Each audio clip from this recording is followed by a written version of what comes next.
That's right. The Rule Out Podcast.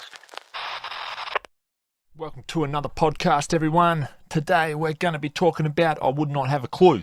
So I'm just completely winging it again. I think I'm going to start this, I don't know, I'm trying to work out what gain levels work. So I think I just need to come a bit closer to the mic this time. Just try to,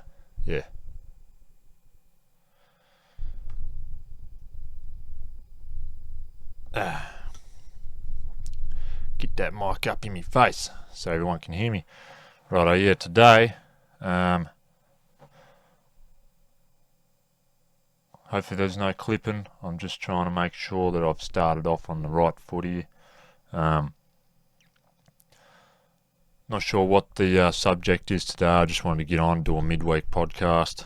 Got a little bit of change to set up. I tried that cable I was waiting for last time has came, and I've got that Camlink 4K capture card thing that I was waiting on also, and just trying to hook all that up and everything in the stream and set up here, but still not working, so I'm going to have to do the same setup as last time. And I found out, got lucky last time, the camera stops recording at about half hour, so that's pretty much where I'm capping off my podcast at the moment. I don't really feel the need to go any longer than that anyway, but so I'll just have to overlay the audio again until I can figure out what's going on there. Apparently a lot of people have problems with that Camlink thing, so might have to seek out other options, see what else I can find out there, but today I just wanted to tell a few stories and everything, kind of, life as a chippy type thing. I'm, like I said last time, construction work and everything. I've done a few different roles and everything, mainly the same stuff, like commercial, residential and all that kind of whatnot. So start off with, I picked this one out. I was thinking I'd start off with this one when I was over in Perth, WA. I'm in Australia, so I went over there a couple of years ago to do a little bit of work, have a look around and everything. Went up to Port Hedland where I was working for a company there. I was only up there for a week because, damn, that is hot, man. That's hot. So just checking if I'm not peaking here. I'm not a professional, so yeah, it's hot as hell up there. It was like 45 degrees when you wake up in the morning. It's 40 degrees already. And it had maxed out at like 45, so it gets pretty hot up there. I was staying in a caravan park at the time with the girlfriend, and she'd just be hanging around the caravan park. And the worst thing is, we're only in a tent, so it was absolute nightmare. Not a fun time at all. It was good to get away and get up there and all that, but I felt for her more so because you're just hanging around a campsite in 45 degree heat with flies and whatever, and just not much to do. And then right next to us there was this couple that were there. He was working as well in the mines, and he had a full-blown caravan set up, and he was just rocking the AC and everything. So he was an alright bloke though, but a little bit jealous I was of that setup, because you just wouldn't want to go up there any other way. Like, that's why you see all these people like massive caravans to tour around Australia. Otherwise, if you don't have them, you're going to want to have some sort of, tolerance to the heat. I mean, if I was going to tour around Australia, I'd probably just do it in 4-drive setup, rooftop tent and everything, and just deal with the heat, because I don't mind it as much as long as you're not working in it.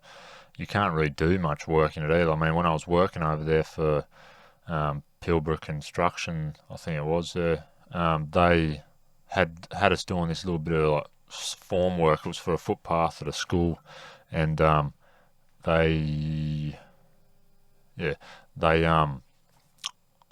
said, as long as you, I swear, I feel like they were like, just as long as you get a couple of star droppers in today, that'll be right.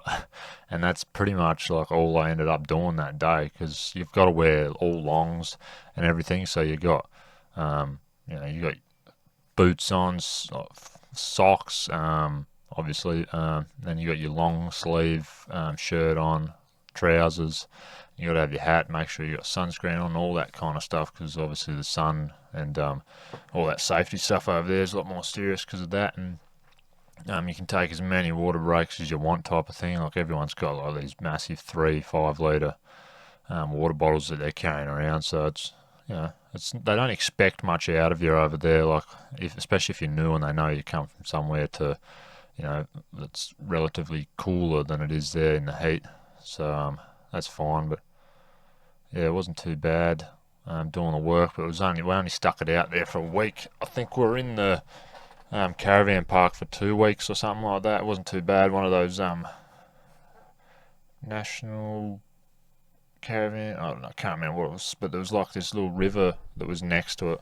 And I remember the first day we got there, because I wanted to try out, see what the fishing was like over there and everything. And I went down to this river through the little marshy like swamp areas and everything. And the first day just got eaten alive, proper eaten alive everywhere just by mozzies. Like, and then I spent like the next week. It was just that itchy and sweaty in bed and everything. So one thing I would say is if you're going anywhere like that, make sure you've got those mosquito repellent on you, because you don't want those little mosquitoes coming up on you and sucking your blood, and then leaving a nice itchy spot for you to kind of sweat on at night while you're trying to get to sleep. Which I'm surprised I got any sleep over there, to be honest. We were in a little RV4 tent.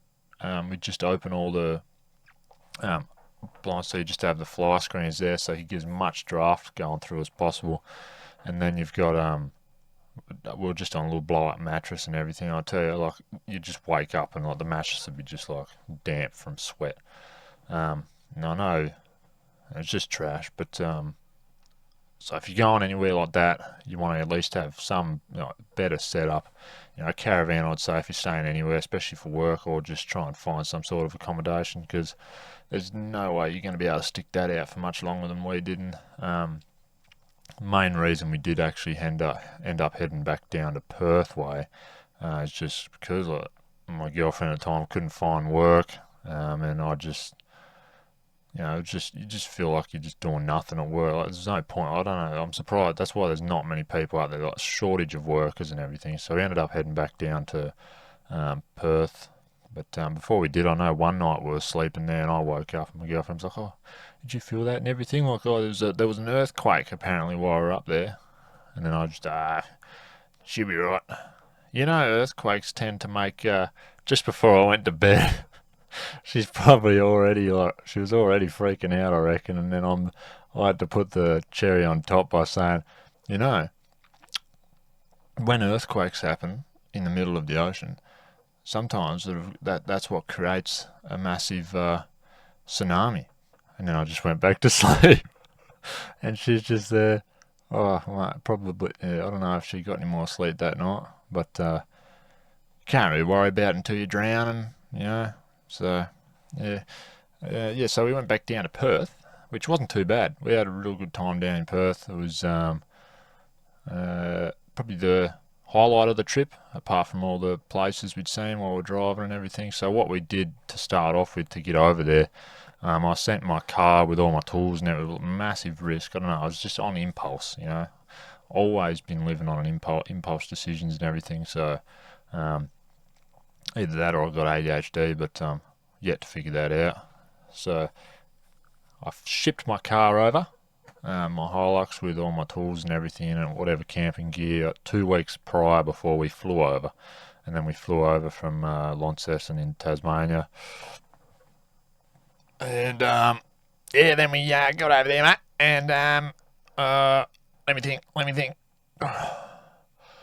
Flew over there, 4-hour flight. That's got to be the longest flight I've ever done before. Didn't really enjoy it.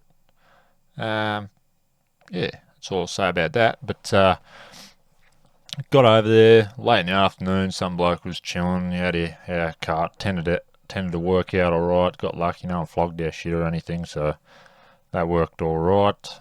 I think that was around November 12th we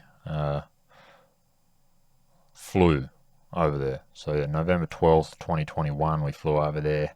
And then we drove to the hotel. And then stayed there night and everything. Next day we kind of went around Anaconda, grabbed a few extra things that we planned on buying and everything there, and then we headed off up the west coast. We just took like the coastal route, like we didn't go the inland way. There's two kind of ways you can kind of choose to go up there. It's more scenic, I'd feel like, going the coastal route and everything, but it was fairly windy while we were going up there, like it was, and we had about a week to kind of go up the side there and work our way up to Port Hedland, because I started work, I can't remember when I started work exactly, but yeah, so we just worked our way up there and everything. I know we stopped off at this beach where everyone was like doing those like surfing with the parachutes above them. Parasurfing is it called? I don't know. But yeah, so we pulled up there at this one beach and everything, and wasn't really that many camping spots. I'm not sure whether you had to pay or not, but we kind of just went down the side of just further down the beach and everything. There wasn't really anyone around, and found this little spot up in the sand there, and just parked up, set up the tent and everything. And I think in the morning on the way out, no, it was the night we got there. We drove in a bit too far, and it got bogged in the sand. And I had these four mini like max tracks or whatever, so I was just forever dig it out, put them behind it, get another foot or another meter or whatever, and so we got lucky there that we didn't end up getting bogged, because I didn't really want to have to go and ask someone to get us out that time in the afternoon. But anyway, that was one place we camped. Woke up to this weird ass noise. I was wondering what was going on, and I just walked up over the hill because the beach is right there over this bank, and it was just this big boat. Like it was like a like twice the size of your normal boat, and yeah, so just turning that up a little bit, twice the size as your normal boat, and he was just like just off the shore, just revving the guts out of his engine, going along the shore and everything. He must have like pots or nets or something there. I don't know what he was fishing for or anything, but yeah, old mate was steering the boat, that's for sure, because it was fairly rough. There was some decent waves rolling in. He was just trying to, I think he was doing alright just to stay on the outside of where they were breaking type thing. But yeah, so that was one camp spot, and then we got up from there and we left from there. Can't remember it all exactly, but yeah, and then we drove up to, well, the rest of the way while kind of taking our time a little bit and sussing out a few different spots and whatnot.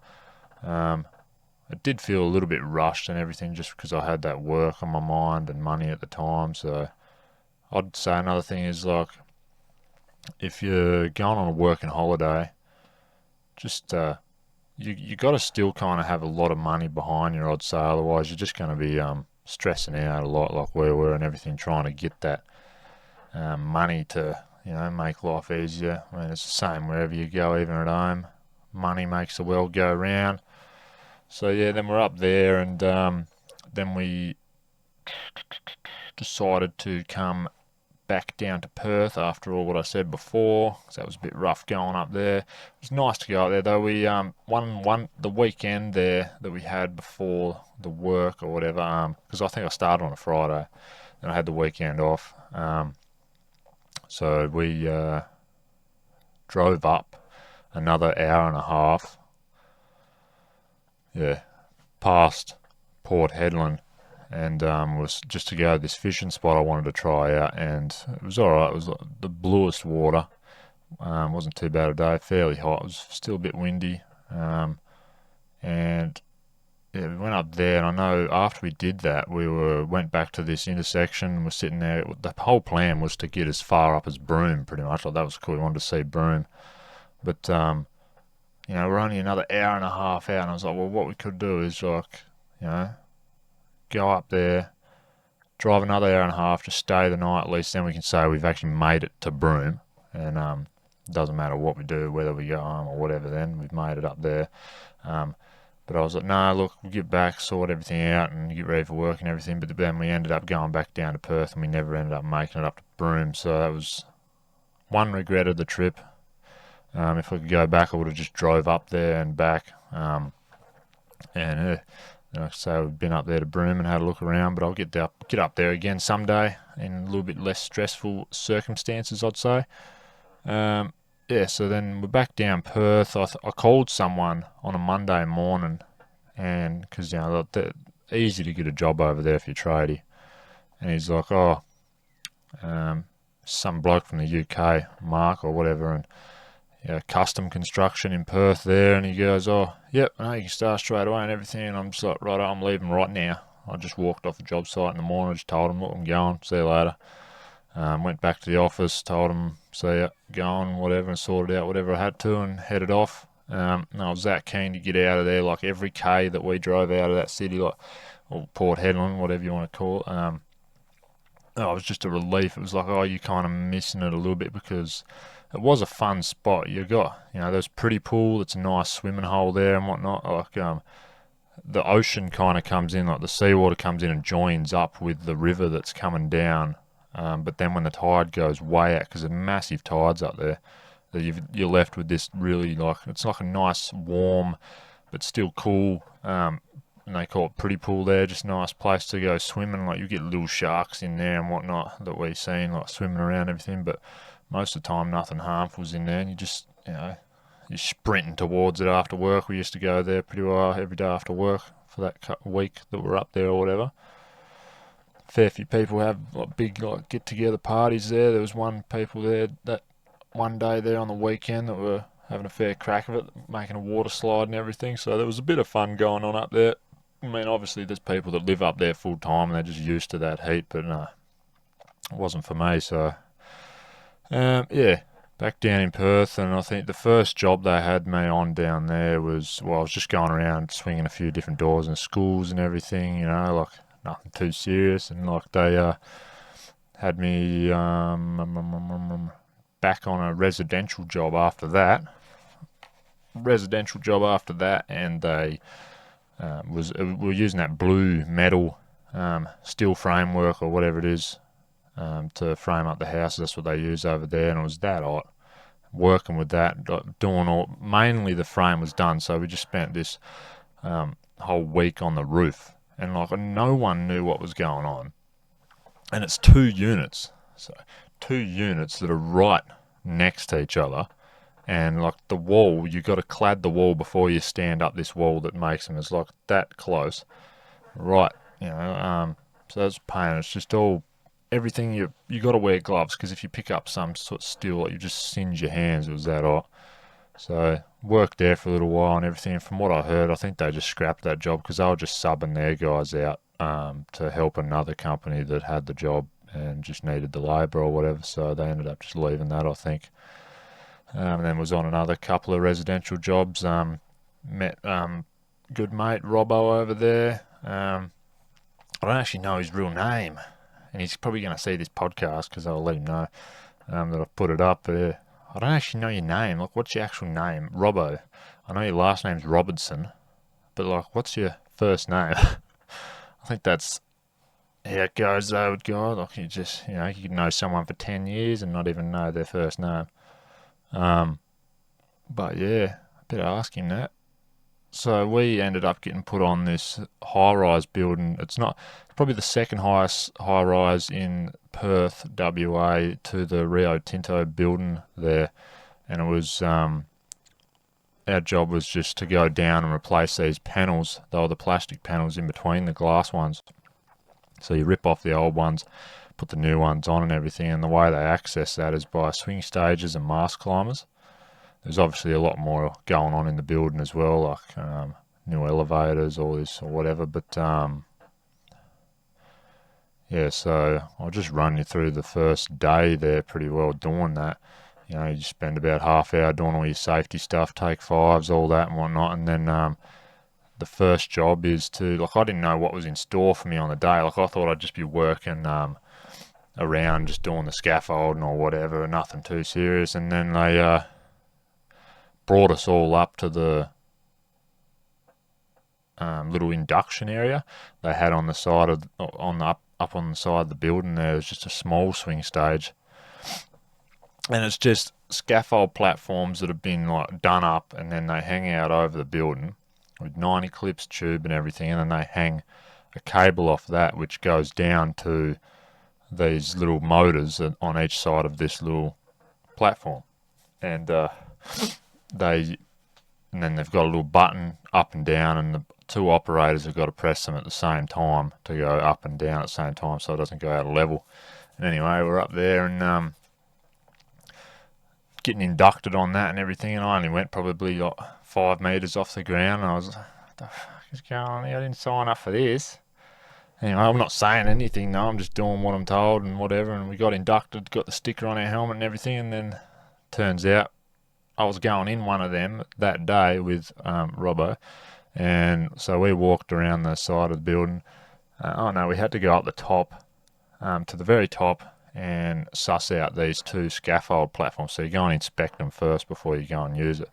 And so that was what we did first. We went up there, have a look at that, and like just 4 bolts, pretty well like chem set, dynabolted into the ground, and then you've just got all the scaffolders rig, and then just the platform that goes out, and you just got the cable that runs over it or whatever. I can't remember the exact set. That's pretty much it. Like, it looked sketchy as like the sketchiest stuff. But apparently that's how they do it and that's how it works. So you do that, you inspect that, which was a little bit scary to see, and then you go down, and then we're getting in it, and this one is like the biggest one that they're using on site. Like, it goes all the way to the very top of that building, and this is the second highest building in to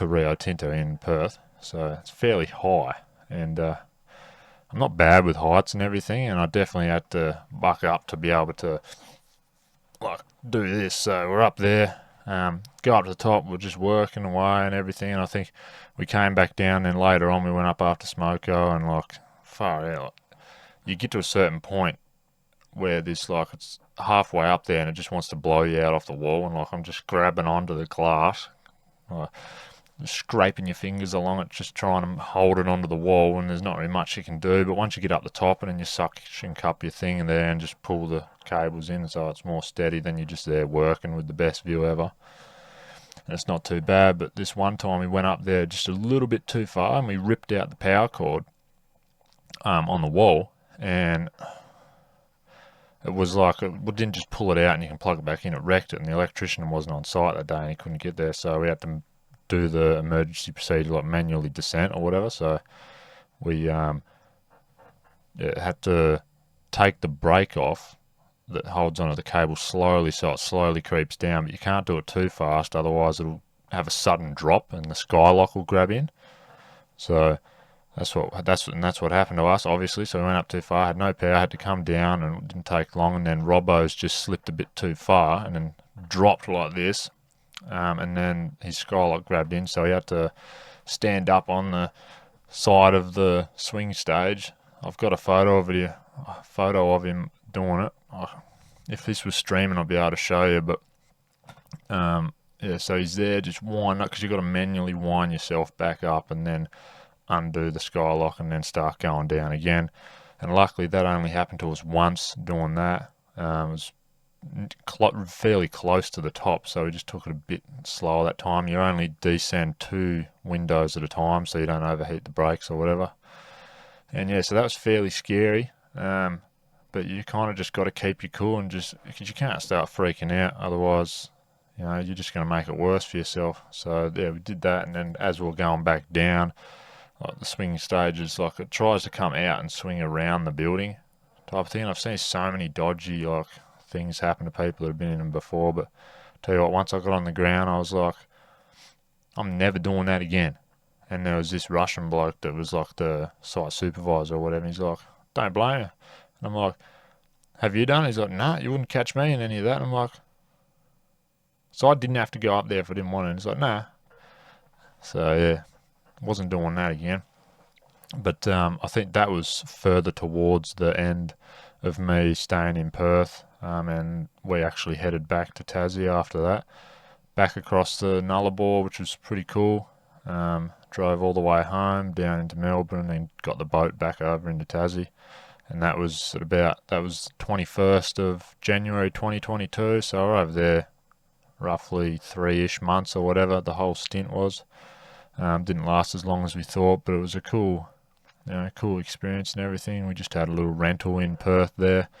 And tell you what, it was cool, you know, having Christmas and spending New Year over there and everything. It was it was definitely hard on the relationship and everything, just the stress, the money, all that kind of trying to organise stuff out and just try to make stuff as comfortable as possible, and it's just kind of gets to you. So we had a bit of a rough time over there, but got through it and anyway, got back home.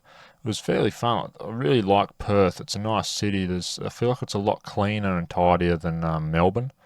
Melbourne seems more like a rat race kind of. Well, all cities are, but like it just feels like a back alley city. Some places that I've been to Melbourne, whereas Perth, like a lot of the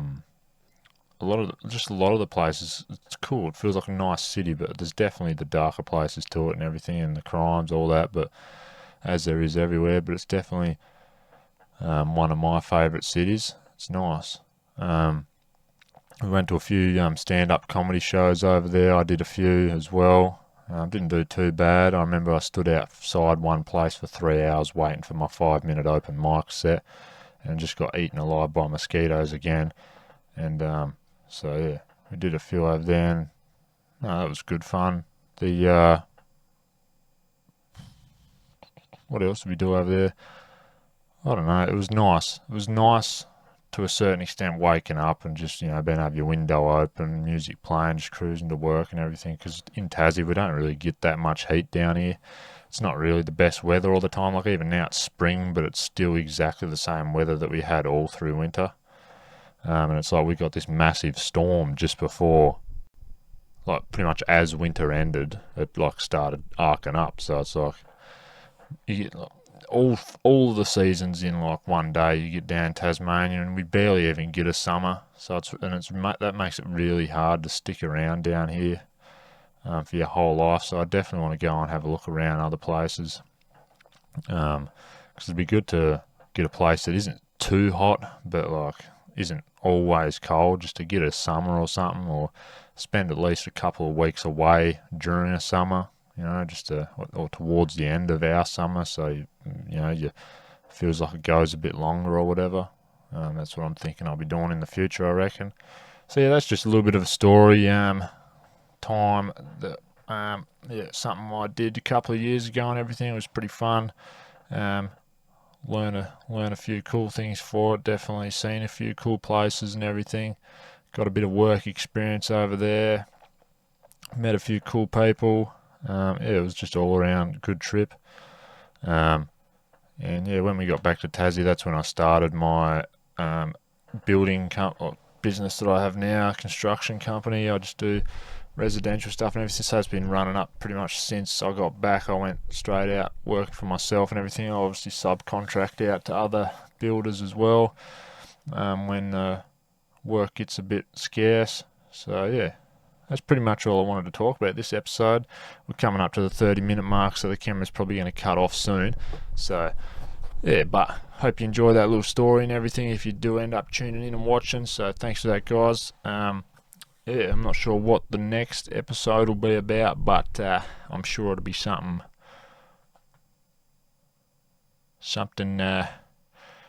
real cool, man. Something real cool. Look at that dog. Look at that dog. See a dog? It's a cute little dog. He's got shit all around his mouth, though. He's been eating some dog shit. Yeah, so do subscribe, hit the notification bell if you feel the reason to. I mean, I'm definitely just talking about my own life and my own stories, experiences, and everything. But I tend to love watching other podcasts where people do the same thing. So I thought, why not? And yeah, I think I'm going to go do something outside now. Enjoy the rest of the day. Can't be wasting daylight. And yeah, this is Midweek Podcast. Thanks for watching, guys. Rule out. Rule out. Rule out, baby. Is that right there, mate? That's a big arm, mate. Kind of. Alright, we're out on